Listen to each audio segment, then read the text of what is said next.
Bards, in my honest opinion, are one of the most fascinating classes of characterization in any kind of fantasy or medieval setting. They manage to be brought about and manifested in a variety of different ways, from our Volos and Dandelions to Scandal and Shorthalt and whatever scandalous mess the internet betrays us as. I'm not simply making these claims because I am the magical bard. I say this because I love reading about how people choose to interpret their bard, how they weave them into the story, what significance they can have on the world, and I've also spent ample amount of time studying where bards come from in history, what their origins are. If this video does well, I might make a series of this, but let's take a step back for now and see how the concept of bards has changed throughout history. More importantly, how the eons past have brought them to how we often view bards these days.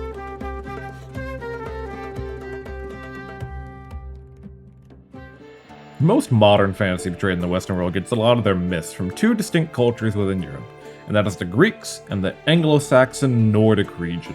Though recently we have been seeing more rise out of Eastern Europe, the origins of bards start with the Greeks and the Irish. Focusing on the first, the name, bard, comes from Ireland. They were a class of poets for hire, as much of the time before the 11th century was still heavily reliant on word-of-mouth documentation, primarily because of Christian and Viking raiding during the time period. It was only about the 12th century that literature became more widespread in the Irish Isles, but bards had one job, and that job was to pass on history of major events and people to the next generation. They often spent time in places where people gathered to get the news, and in the halls of lords where they would be commissioned to write epics or poems about the lords in question. However, depending on how that lord treated the bard, could widely sway the messaging of the song that arrived. There was another kind of bard around the time period. These bards were known as the Fili, and they were a step above your normal bards. For why, I can't really find much. Supposedly they were able to see the future and predict what's going to happen, but that's likely because the highest order of Fili were the Olim, who were expected to know at least 600 f***ing stories by memory over the course of 12 years. When you know that much of the past, the future is laid out to you clear as day. What we know as Skalds are not Irish, the so-called battle bards, but rather belong more to the Nordic Sea area, and they perform much of a similar function, except they did serve in war camps more frequently than at home, so that battles and heroics and tales from further shores may be brought home, and knowledge shared with their kin. Not too much functional difference between them and the Irish bards though. Still storytellers, still could have hired them. Big thing though is that they both had preferred instruments, often to the kind of stories the bard sculptor preferred to tell.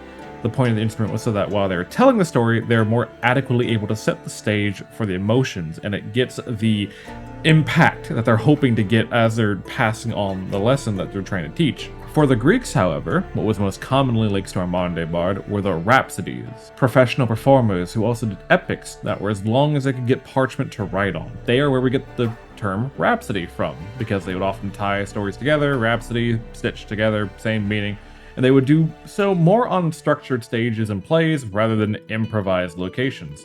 This is likely where we get the idea of the bard being the center of the attention. They're the one who grabs all the eyes available and brings them to the stage. Because of the rhapsodies, they would tell you incredibly intricate and detailed stories that a Final Fantasy XIV player would pay a subscription to be able to hear. And then, to be honest, there isn't a whole lot of overlap in the Dark Ages and Medieval Ages. We get a lot of individuals that we nowadays call bards, but they were really not that. Using the most widely known of them for a moment, William Shakespeare, he told a lot of fictitious stories, though it is heavily considered that his plays, often warning against emotional outbursts of those in power, satire plays on those that let negative emotions play on their mind and chase them into ruin.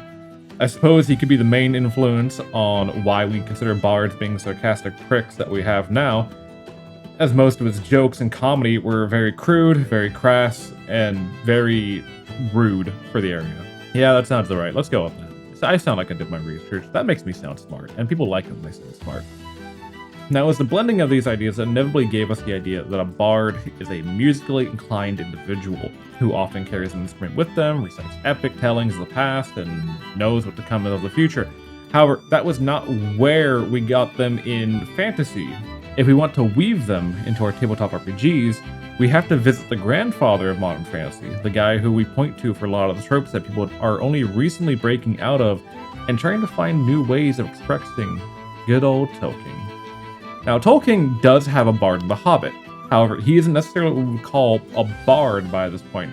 Bard in The Hobbit was a kick-ass warrior who slew a dragon and saved a city from destruction. That isn't what we see bards as.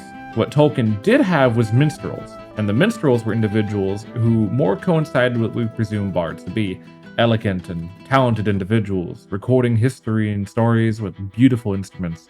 However, in this setting, bards still don't get magic. It does implant the idea that this individual existing in a fantasy setting to break the four walls. Okay, I'm gonna be honest with you. Okay, I'm gonna be honest with you. I am literally writing and editing the script while I am doing my research. You're getting full frontal the magical bard thought process here. And I had assumed at this point we would learn, oh, most minstrels in Tolkien's verse were elves and dwarves, and they had old magic from the first tree, or yada yada. No, that's actually not the case. I had to backtrack now because I am now able to show where bards get from, and it's something I shouldn't have forgotten. And I don't know how I overlooked this, but a couple of years ago, I did a collab with another streamer talking about bard stories, and I completely forgotten about Dagda's harp and satyrs being a thing. The very concept of satyrs being a thing. Story of Dagda's harp is TLDR, a dude stole my harp, I snuck into camp, I got my harp, they tried to fight me, so I played notes so beautiful they fell back asleep, and now I'm home. While satyrs are magical beings often holding a pan flute or something similar to weave charms and enchantments on those they prey upon. The idea that the music is magical is apparently not new. Who knew? I didn't know, but now you know, and who knows? We all do. Which brings to modern tabletop RPGs and how bards got into RPG games and then perfilated themselves through media. In AD&D, they were added in 1976 in the Strategic Review number 6 as a thief, mage, fighter, multi-class option. They had absolutely horrible abilities across the board, absolutely worthless. I would not play them. If you played a bard, you were saying, do not count on me for a single damn thing, because the number crunching of older D&D is horrible compared to modern treatment. However, that theme stuck. In 1977, they were reintroduced by Gygax as a fighter, thief, druid multiclass, paying more homage to the Celtic baggage that came with the name bard. Then in 2nd edition D&D, they got changed back to being arcane because no one can make up their mind about what a bard should be. Even today, we still don't know what a bard should be. I don't even know. I'm a dragon. Like, what do you expect of me, right? But this still doesn't answer the question for me. Yes, me. This video isn't for you, it's for me, and I'm the one asking the question, and you're just following along with whatever the internet drags me to.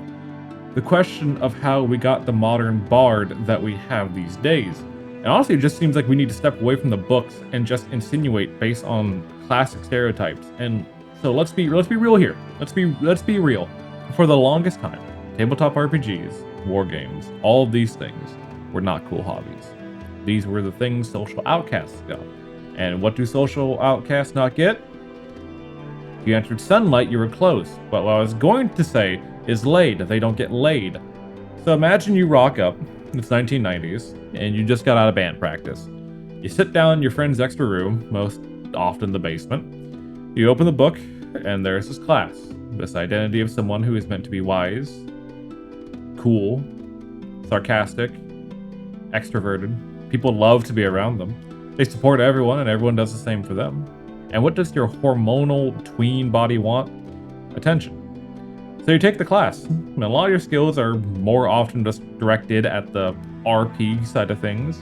Being honest, bards were not that great at adventuring in 2nd edition. You roll persuasion, and what stumbles out of your mouth? The most unflattering, cringiest, rizzless, most baffling pickup line that's ever been uttered in the history of gaming. Did these people change? No. Eventually, not always. But it's those early memories of what we saw as bards, of what we intended to do, that I think is where we got a lot of the fantasy depictions today. The hapless fools who wander on the world, traveling with the heroes to record their stories, then go home and take a slice of the credit because we didn't die while doing so. Perhaps it isn't a bad thing. Do I wish more bards were portrayed as wise guides and less sex pests? Yeah, I really wish they were. But that isn't our lot in life now, is it? Though if a system did make bards wisdom-based, maybe soon. Till next time.